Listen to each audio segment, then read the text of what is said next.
देश भर में लागू हुए 4 वर्षीय नई शिक्षा नीति जिसमें किसी भी राज्य के किसी भी विश्वविद्यालय द्वारा माइनर कोर्स यानी जिसको शॉर्ट में MIC 1, 2 या 3 इसका आपको एग्ज़ाम्स लिए जाएंगे, जिसमें आपको 10 ऑब्जेक्टिव का क्वेश्चंस पूछे जाएंगे। तो आज के इस वीडियो में पूरे 150 ऑब्जेक्टिव यानी इतिहास के ऑब्जेक्टिव को कवर करने वाले हैं। तो चलिए आज के इस वीडियो को स्टार्ट करते हैं। जी हाँ दोस्तों, अगर वीडियो अच्छी लगती है लाइक करिएगा, अपने दोस्तों के साथ आवश्यक भी शेयर करिएगा। तो चलिए आज के इस वीडियो को स्टार्ट करते हैं। तो स्क्रीन पर देख सकते हैं कि आपका पहला क्वेश्चन है कि इतिहास के तहत अध्ययन किया जाता है, जिसमें आपको 4 क्वेश्चंस मिलते हैं। ए में है अतीत, और बी है समाज का, सी है शासन का, और डी में है पर्यावरण। तो इसमें कौन सा आपका सही आंसर होगा? सही आंसर इसमें आपको दिया जाएगा अतीत। ये मेरा सही आंसर हो गया। अब दूसरे आंसर की क्वेश्चंस की ओर चलते हैं। तो दूसरा क्वेश्चन है कि प्रथम यूनानी इतिहासकार कौन थे? देख सकते हैं कि इसे नीट और JRF 2005, 2009 और 2013 में क्वेश्चंस ये पूछा गया था। तो इसका सही क्वेश्चन जो है 4 ऑप्शन दिए हुए हैं: थियोसाइडिस, हेरोडोटस, मैथोस, होमर। क्या सही आंसर होंगे? सही आंसर इसका हो जाएंगे हेरोडेटस। अगला क्वेश्चन की ओर चलते हैं। तो अगला क्वेश्चन देख सकते हैं कि तीसरा नंबर की जो क्वेश्चन है, निम्नलिखित में किससे स्पष्टता कहा है कि इतिहास के समस्त निष्कर्ष युक्ति संगत साक्ष्यों पर आधारित है? इस क्वेश्चंस को भी नीट और JRF 2012 में पूछा गया है। तो 4 ऑप्शन आपको मिलते हैं। 4 ऑप्शन में हेरोडोटस, पहला है हेरोडेटस, दूसरा है थियोसाइडिस और पॉलीलिबिस। तो इसका सही आंसर क्या हो जाएंगे? सही आंसर देख सकते हैं कि इसका होगा थियोसीडाइडस। सही आंसर इसका होगा थियोसीडाइडस। चलिए अगला क्वेश्चन की ओर चलते हैं। तो अगला आपको स्क्रीन पर दिख रहा होगा कि अगला क्वेश्चन कौन है? द हिस्ट्री के रचनाकार कौन है? द हिस्ट्री के रचनाकार कौन है?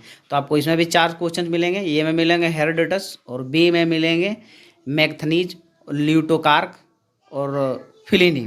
तो सही आंसर इसमें कौन सा हो जाएगा? सही आंसर इसका 1 नंबर की हो जाएगा। देख सकते हैं कि हेरोडेटस, द हिस्ट्री के रचनाकार का नाम है हेरोडेटस। ये प्राचीन इतिहास का मैं ऑब्जेक्टिव आपको बता। इसी तरह आपको रोज ऑब्जेक्टिव्स मिलते जाएंगे। अगला क्वेश्चन की ओर चलते हैं। तो अगला क्वेश्चन आप देख सकते हैं कि इतिहास के पिता की पदवी सही अर्थों में निम्नलिखित में किससे संबंधित है? इस क्वेश्चन को भी पूछा गया है। तो आपको 1 नंबर में मिलते हैं। 1 नंबर में है हेरोडेटस, यूरिपिडीज, और सी नंबर में है थियोसीडाइडिस, और डी नंबर में आपको है सुकरात। तो सही आंसर इसका कौन सा हो जाएगा? सही आंसर इसका हो जाएगा हेरोडेटस। सही आंसर देख सकते हैं ग्रीन। आपको अगर रॉन्ग आंसर दे दीजिएगा तो वो रेड हो जाएगा, और सही आंसर दे दीजिएगा तो ग्रीन हो जाएगा। ये 5वां क्वेश्चन थी। अगला क्वेश्चन की ओर चलते हैं कि इतिहास अपने को दोहराता है, यह कथन किसका है? 4 ऑप्शन आपको मिल जाते हैं, यहाँ भी मिल जाते हैं। ये में आपको है हीगेल, कार्ल मार्क्स, कल्हन, और डी में आपको मिलती है बर्नी। तो सही आंसर इसका कौन सा होगा? सही आंसर इसका हो जाएगा बी नंबर्स की कार्ल मार्क्स। अगला क्वेश्चन है कि 7वां नंबर क्वेश्चन है, हम इतिहास से यह सीखते हैं कि आदमी इतिहास के कभी कुछ नहीं सीखता, यह कथन किसका है? यानी कि इसमें भी आपको 4 क्वेश्चन आंसर मिल जाएगा। आंसर है कि Hegel, Karl Marx, JB Bury, और डी नंबर में है EH कार। सही आंसर इसका कौन सा हो जाएगा? सही आंसर इसका 1 नंबर की हो जाएगी हेगेल। हेगेल से इसका सही आंसर है। और 8वां नंबर की ओर चलते हैं। तो 8वां नंबर में आपको एक किसका कथन है कि समस्त इतिहास वर्ग संघर्ष का इतिहास है? इसमें भी आपको 4 क्वेश्चंस मिलेंगे। 4 क्वेश्चंस कौन कौन सी है देख सकते हैं कि पहला जो है कार्ल मार्क्स, JB ब्यूरी और कलिंग व्यूड, सी नंबर्स का है, और डी नंबर्स में है EH कार। सही आंसर कौन सा हो जाएगा? वीडियो के आप कमेंट जरूर करके बताइएगा इसका सही आंसर कौन सा है।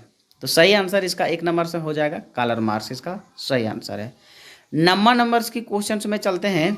इसमें है कि निम्नलिखित में कौन सा एक इतिहास के विषय में मार्क्स के दृष्टिकोण का संक्षिप्त वर्णन करता है।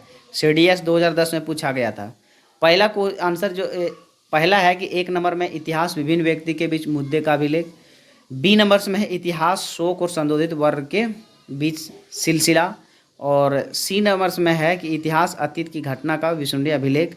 और डी नंबर में है इनमें से कोई नहीं। तो इसका सटीक आंसर जो हो जाएगी, सटीक आंसर हो जाएगी इसका बी नंबर्स का सटीक आंसर है। इतिहास शौक और शोधित वीर के बीच संघर्ष का सिलसिला है। चलिए 10वां नंबर्स की क्वेश्चंस की ओर चलते हैं। तो 10वां नंबर्स का क्वेश्चंस है निम्नलिखित में से किसने दंडात्मक भौतिकवाद के सिद्धांत का प्रतिपादन किया है। इसमें भी आपको 4 ऑप्शंस मिलेंगे। 4 ऑप्शंस है। पहला ऑप्शन आपका हेगेल, दूसरा है मार्क्स, और तीसरा क्वेश्चन यानी कि सी नंबर से एंजिल्स, और डी नंबर्स में है लेनिन। तो कौन सी इसका सही आंसर हो जाएगी? इसका सही आंसर हो जाएगा मार्क्स, यानी कि मार्क्स। मैंने यहाँ देख सकते हैं कि कुछ आंसर को गलत भी करता हूँ तो ये कंप्यूटर्स है, ये सही आंसर दे देती है। चलिए अब 10वां नंबर्स की ओर चलते हैं। सॉरी दोस्तों, 10वां नहीं, 11वां क्वेश्चन की ओर चलते हैं। तो 11वां क्वेश्चन में है कार्ल मार्क्स ने वर्ग संघर्ष की प्रक्रिया में निम्नलिखित में से किस सिद्धांत की मदद से समझाया। यूपीएससी में पूछा गया 2010 की 2011 की यूपीएससी में पूछा गया ये क्वेश्चन है।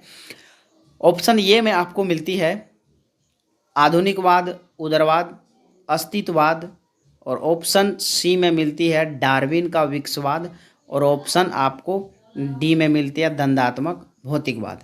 तो इसका सटीक आंसर कौन सी हो जाएगी? सटीक आंसर इसका देख सकते हैं कि दंडात्मक हो गई है। जो गलत आंसर थी वो गलत आंसर में यहाँ रेड का चिन्ह लग जाएगा, और जो सही आंसर हो जाएगा उसमें ग्रीन कलर लग जाएगा। इसका D number, option D number का इसका सही आंसर है। 12वां नंबर के क्वेश्चंस की ओर चलते हैं। तो 12वां नंबर क्वेश्चंस आप देख सकते हैं कि इतिहास के विगत की राजनीति है, यह कथन किसका है? इतिहास विगत की राजनीतिक है, यह कथन किसका है?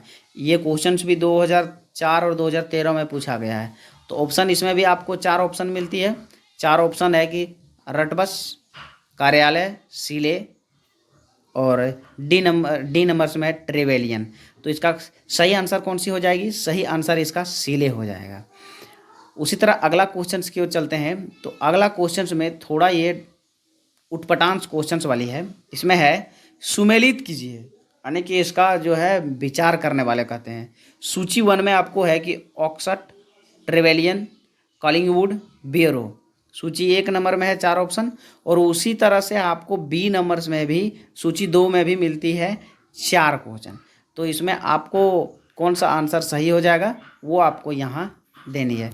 तो आंसर इसका ये जो है एकदम सटीक है, एकदम पूर्ण रूप से सजे हुए क्वेश्चन है। अगला क्वेश्चन जो है कि 1/4 यानी कि 14 नंबर्स का क्वेश्चन है।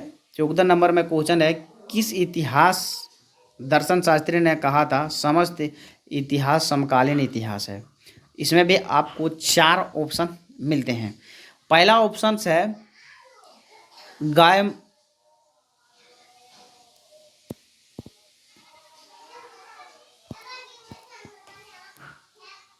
सॉरी थोड़ा लेट हो गया।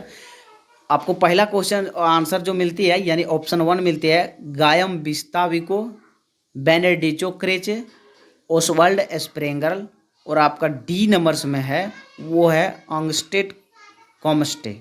सही आंसर इसका कौन सा हो जाएगा? तो सही आंसर इसका बी नंबर्स की जो है वो सही आंसर है। अगला क्वेश्चन है कि इतिहास अतीत एवं वर्तमान के बीच अंतहीन वार्ता है, यह किसने कहा था? ये भी क्वेश्चन पूछी गई है, बार बार रिपीट किया हुआ क्वेश्चन है। तो इसमें आपको 4 ऑप्शन मिलती है।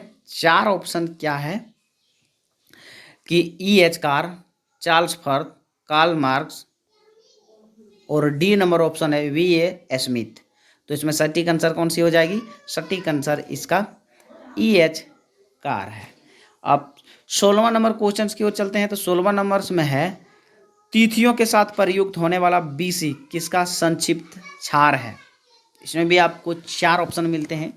4 ऑप्शन में आपको एक सटीक सा आंसर चुनना है कि करेक्ट आंसर इसका कौन सा होने वाला है।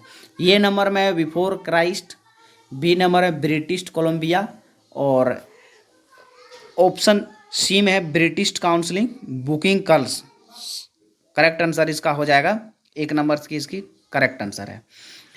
17 नंबर्स की क्वेश्चंस को चलिए देखते हैं। 17 नंबर्स में है तिथियों के साथ प्रयुक्त होने वाले एडी का पूर्ण रूप होता है। तिथियों के साथ प्रयुक्त होने वाले एडी का पूर्ण रूप होता है। आपको 4 ऑप्शन दिए जाएंगे, हर एक क्वेश्चंस में आपको 4 ऑप्शन मिलता है, ध्यान रखने वाली बात है। एडो डोमिनी, असिस्टेंट डायरेक्ट और एंकलेंजमेंट ड्यू।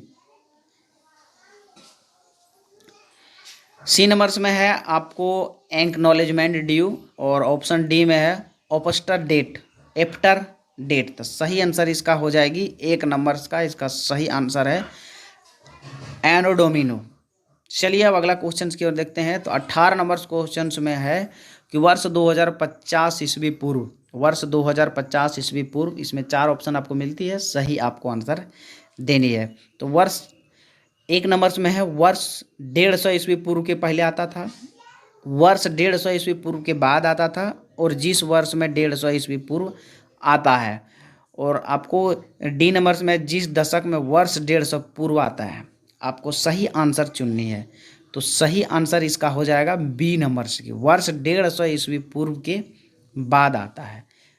एक ईस्वी पूर्व होती है वो 150 ईस्वी पूर्व के बाद आता है। 19 नंबर क्वेश्चंस की ओर चलते हैं। वर्ष 10 से 15 ईस्वी की शताब्दी में आता है। तो पहला जो इसमें ऑप्शन दिया हुआ है, पहला ऑप्शन है 10वीं शताब्दी ईस्वी पूर्व, 10वीं शताब्दी ईस्वी में, 11वीं शताब्दी ईस्वी में, और आंसर डी में है 11वीं शताब्दी ईस्वी में।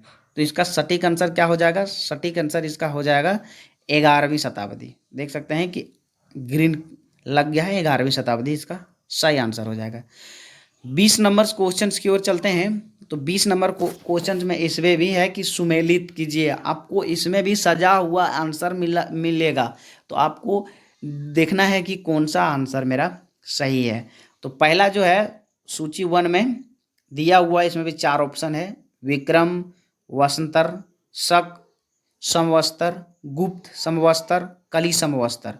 और सूची 2 में है 3110, 3102, 320, 78 ईस्वी, 58 ईस्वी पूर्व। यूपीएससी में पूछा गया क्वेश्चन है, ध्यान देने वाली बात है, यूपीएससी में पूछा गया क्वेश्चन है। तो इसका सटीक आंसर कौन सा हो जाएगा? सटीक आंसर इसका डी नंबर्स हो जाएगा। डी नंबर्स में क्या आंसर है आप देख सकते हैं कि सूची 2 का डी नंबर से आंसर इसका सही होने वाला है, 58 ईस्वी पूर्व। चलिए 21 नंबर क्वेश्चन को स्टार्ट करते हैं और 21 नंबर क्वेश्चन को जानते हैं। आरआरबी में पूछा गया 2004 की क्वेश्चन है। विक्रम संवत प्रारंभ हुआ, विक्रम संवत प्रारंभ कब हुआ था? 4 ऑप्शन आपको मिलेगा, 4 ऑप्शन 58 ईस्वी पूर्व, 78 ईस्वी पूर्व, 57 ईस्वी पूर्व, और लास्ट में आपको क्वेश्चन आंसर डी है, डी में 7800 ईस्वी पूर्व वाली है। तो इसका सही आंसर कौन सी हो जाएगी? सही आंसर इसका हो जाएगा 1 नंबर की, 1 नंबर 5800 ईस्वी पूर्व। 22वां क्वेश्चन की ओर देखते हैं। तो 22वां क्वेश्चन में आपको मिलता है कि शक संवत का प्रारंभ किस सम्राट के शासनकाल में हुआ था? पूछे हुए क्वेश्चन है 2000 में, 2008 में, 2008 में, 2008 में इसका चार बार पूछा हुआ क्वेश्चन है। एसएससी में पूछा गया, सीआरएफ में पूछा गया, डब्ल्यूबीपीएससी में पूछा गया, जेपीएससी में पूछा हुआ ये सवाल है। शक सामंत बहुत महत्वपूर्ण क्वेश्चन है। तो चलिए इसका चारों ऑप्शन जानते हैं। चारों ऑप्शन क्या है? अशोक, कनिष्ठ, हर्ष, और चौथा जो डी नंबर में समुद्रगुप्त। तो आपको इसमें कौन सा सटीक आंसर लगती है? सटीक आंसर इसका बी नंबर होने वाली है, सही आंसर, यानी कनिक। जो शक सावंत का प्रारंभ किस सम्राट के काल में हुआ था? तो कनिक के काल में हुआ था। आइए अगला क्वेश्चन से देखते हैं। अगला क्वेश्चन में आपको है कि 23 नंबर की क्वेश्चन में सही आंसर चुनना है। भारत का राष्ट्रीय पंचांग, नेशनल कैलेंडर, यानी कि जो नेशनल कैलेंडर होती है, किस संवत पर आधारित है? एसएससी 1999 में पूछा हुआ ये क्वेश्चन है। तो भारत का राष्ट्रीय पंचांग किस संवत पर आधारित है? देख सकते हैं कि 4 ऑप्शन आपको मिलती है, कलिक संवत, विक्रम संवत, शक संवत, और इनमें से कोई नहीं। डी नंबर ऑप्शन में आपको मिलता है इनमें से कोई नहीं। 3 को क्वेश्चन, 3 आंसर आपका मिला है। तो सही आपको सटीक आंसर, यानी कि करेक्ट आंसर पूछनी है, जाननी है कौन सी करेक्ट आंसर है। तो इसका करेक्ट आंसर हो जाएगा शक संवत। देख सकते हैं कि मैंने गलत चुन दिया, तो इसका ये सही आंसर दे दिया। इसी तरह से आपको प्रैक्टिस करते रहना है। मैं पूरे आज कम से कम 150 को ऑब्जेक्टिव का आंसर बताने वाला हूँ। चलिए अब 24 नंबर क्वेश्चन है। 24 नंबर क्वेश्चन में गुप्त सामंत को प्रारंभ करने वाला श्रेय किसे दिया जाता है? गुप्त सामंत। तो इसमें आपको 4 ऑप्शन मिलेगा। ऑप्शन ए में रहेगा चंद्रगुप्त 1, चंद्रगुप्त 2, चंद्रगुप्त, और डी नंबर में होगा फिर चंद्रगुप्त। तो इसमें आपको सटीक आंसर कौन सा लगती है? सटीक आंसर इसका हो जाएगा चंद्रगुप्त 1। 25 क्वेश्चन नंबर की ओर देखते हैं। चंद्रगुप्त प्रथम ने गुप्त सामंत का प्रारंभ किस उपलक्ष्य में किया? चंद्रगुप्त प्रथम ने गुप्त सामंत का प्रारंभ किस लक्ष्य में किया? आपको 4 ऑप्शन मिलता है। 4 ऑप्शन में आपको सटीक आंसर देनी है। कमेंट करके भी सटीक आंसर आप दे सकते हैं। प्रैक्टिस इस तरह आप कर सकते हैं कि आपको कमेंट में भी लिख देनी है। तो आपने राजरोहर के स्मारक के रूप में, शकों के उन्मूलन के उपलक्ष्य में, हुनों को परास्त करने के उपलक्ष्य में, और ये डी नंबर ऑप्शन में है। डी नंबर ऑप्शन में इनमें से कोई नहीं। तो सटीक आपका जो आंसर लगती है वो कमेंट करके जरूर बताइएगा। तो सटीक आंसर इसका हो जाएगी 1 नंबर्स की। 1 नंबर्स का इसका सटीक आंसर होने वाली है। अब चलते हैं 26 में भी आपको क्वेश्चन थोड़ा उठपटांग लगने वाली है। उठपटांग ये है कि आपको निम्नलिखित कथन पर विचार कीजिए तथा नीचे दिए गए कूट से सही उत्तर चुनिए। यानी कि इसमें भी आपको सजावट किया हुआ मिल जाएगा। तो आपको सजावट किया हुआ कैसे मिलेगा देख सकते हैं कि यहाँ 1 नंबर में विक्रम संवत 58 से ईस्वी पूर्व से आरंभ हुआ है। इसमें सही आंसर आपको दिया हुआ है, फिर आपको चुनना है। शक सामंत 78 से ईस्वी से प्रारंभ हुआ था। गुप्त सामंत सन 319 से प्रारंभ हुआ। भारत में मुसलमान शासक का युग 1191 ईस्वी से शुरू हुआ। तो आपको कौन सा सही लगता है? सही आपको जो लगता है वो चुनिएगा। 1, 2, 3 ये सही आंसर है। यानी 1, 2, 3, 4 ये जो आपको देख सकते हैं कि 4वां नंबर की ये भारत में मुसलमान शासन का युग सन 1191 से शुरू हुआ, ये गलत है। बाकी बात ये तीनों सही है। अगला क्वेश्चन की ओर चलते हैं। तो अगला क्वेश्चन में क्या मिलती है देखते हैं कि 27 नंबर क्वेश्चन है। 27 नंबर क्वेश्चन में है कि हर्षवर्धन ने 606 ईस्वी में हर्ष सामंत की स्थापना किस उपलक्ष्य में की थी? हर्षवर्धन ने 606 ईस्वी में हर्ष सामंत की स्थापना किस उपलक्ष्य में की थी? 4 आपको क्वेश्चन 4 सॉरी दोस्तों 4 ऑप्शन आपको मिलेगा। 4 ऑप्शन में आपको सही आंसर चुननी है। सही आंसर से कौन सा हो जाएगा? अपने राजरोहन के उपलक्ष्य में, कन्नौज पर अधिकार करने के उपलक्ष्य में, और सिंध विजय के उपलक्ष्य में। उसके बाद ऑप्शन डी में है पूर्वी भारत के विजय में। तो आपको जो भी आंसर इसका सही लगती है कमेंट करके बताइएगा। तो मैं इसका आंसर देने वाला हूं। देख सकते हैं कि एक नंबर की जो आंसर है यानी कि ऑप्शन जो डी है ये बिल्कुल सही है, अपने राजरोह के उपलक्ष्य में। 30वां नंबर की क्वेश्चन जो है 28 नंबर की जो क्वेश्चन है 28 नंबर की क्वेश्चन में है निम्नलिखित में वह कौन सा सामंत है जो कलचुरियों द्वारा प्रयुक्त किए जाने के कारण कलचुरियों सामंत में भी कहलाता है? इसमें भी आपको 4 ऑप्शन मिलेगा। ध्यान देने वाली बात है कि इसमें 4 ऑप्शन मिलेगा। 4 ऑप्शन देखते हैं। विक्रम सामंत, शक सामंत, ऑप्शन सी में है त्रिकुट सामंत, और ऑप्शन डी में है कोई नहीं। तो सटीक आंसर इसमें यानी कि करेक्ट आंसर कौन सा हो जाएगा? करेक्ट आंसर इसका हो जाएगा श्रेकुट सामंत। श्रेकुट सामंत इसका सटीक आंसर हो जाएगा, ऑप्शन सी का। चलिए 29वां नंबर क्वेश्चन क्या डालते हैं। चालक विक्रम संवत का प्रचलन किसने किया? चालुक्य विक्रम संवत का प्रचलन किसने किया? इसमें भी आपको 4 ऑप्शंस मिलेंगे। 4 ऑप्शंस क्या है? पहला ऑप्शन है तेलप 2, सेमरेश्वर 1, उसके बाद है विक्रम दायित्व 4, 6 और समेश्वर 2। तो आपको इसमें सटीक आंसर कौन सा लगता है? सटीक आंसर जो लगती है यानी कि इसका तीसरा ऑप्शन यानी कि ऑप्शन सी इसका सटीक आंसर है। विक्रम दायित्व 6 सटीक आंसर है। एक क्वेश्चन बच गया।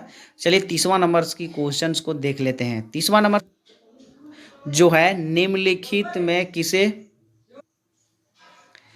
किसे एक नई संवत चलाने का यश प्राप्त है? UPCS 1999 में पूछा गया ये सवाल है। ऑप्शन 4 ऑप्शन मिलेगा। सही ऑप्शन आपको चुननी है और कमेंट में भी बतानी है। तो सही ऑप्शन इसका हो जाएगा धर्मपाल, देवपाल,